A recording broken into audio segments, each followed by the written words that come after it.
मैत्रिणींनो, आज आहे ना आपण कोथिंबीर वड्या बनवूया। तर ही कोथिंबीर आहे ना मी एक जुडी आहे ना चांगली स्वच्छ धुवून कटिंग करून घेतलेलं आहे। ते आपण एका भांड्यात घेऊया।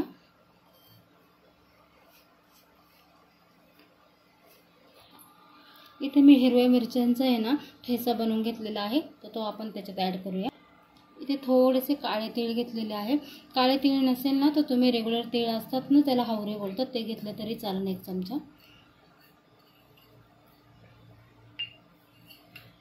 इथे मी थोडीशी खसखस घेतलेली आहे, ती पण त्याच्यात आपण टाकूया। इथे एक चमचा आलं लसूण पेस्ट टाकते। थोडासा ओवा आपण ॲड करणार आहोत, ओवा टाकते थोडासा।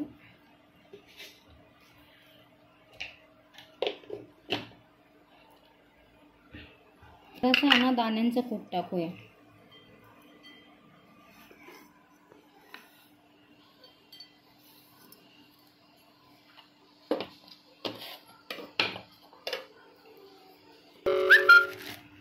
इथे थोडं बाजरीचं पीठ टाकते मी याच्यात, अर्धी वाटी।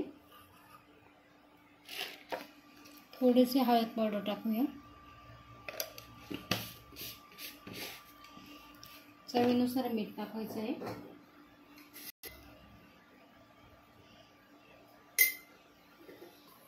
आणि बेसन पीठ टाकायचं आहे। आता हे सर्व आपण आहे ना एकत्र छानपैकी एक घट्ट असा पीठ याचं मळून घेऊया।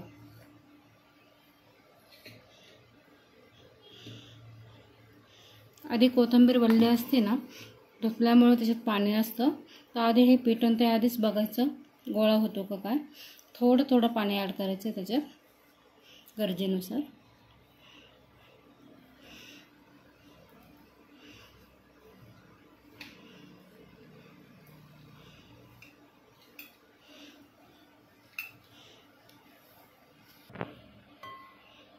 थोडंसं पाणी ॲड करूया।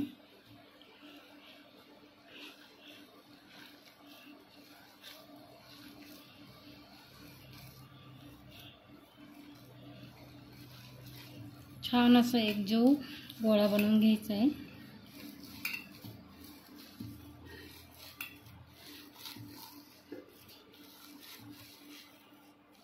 हे पहा मैत्रिणींनी, छानपैकी आपण एकजीव गोळा तयार केलेला आहे। आता इथे आहे ना मी एका प्लेटीला आहे ना थोडंसं तेल लावलेलं आहे, तर आपण आहे ना पूर्णपणे छानपैकी आहे ना असं पातळ लेअरचे आहे ना थापून घेऊया। हाताला थोडंसं पाणी लावून थापायचं।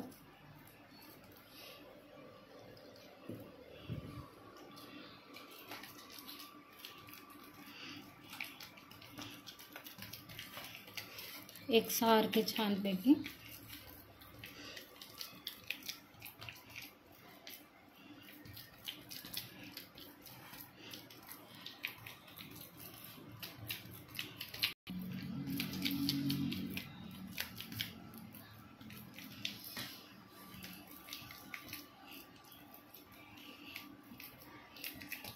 असे खमंग छानपैकी होते ना वडी।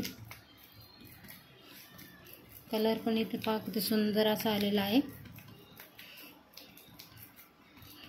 हे पहा सुंदर असे एकसारखे आपण इथे प्लेटमध्ये छानपैकी असे थापून घेतलेलं आहे।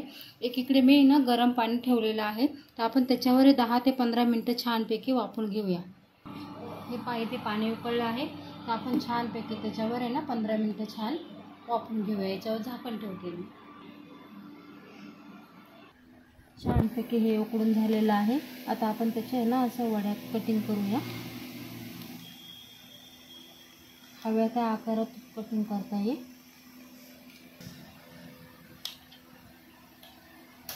इथे पाहू शकता अशी छानपैकी कटिंग करतोय आपण।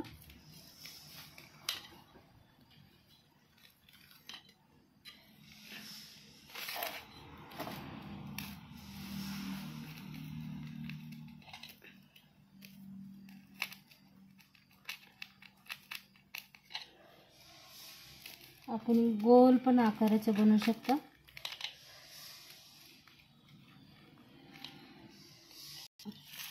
हे पाहिजे असे छानपैकी आपण चौकोनी अशा वड्या कटिंग करून घेतलेलं आहोत।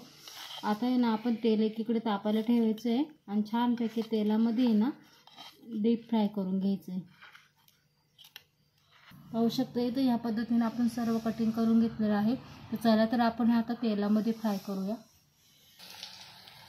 इथे तेल छानपैकी गरम झालेलं आहे. तर आपण तेलात एक एक करून असं सोडूया.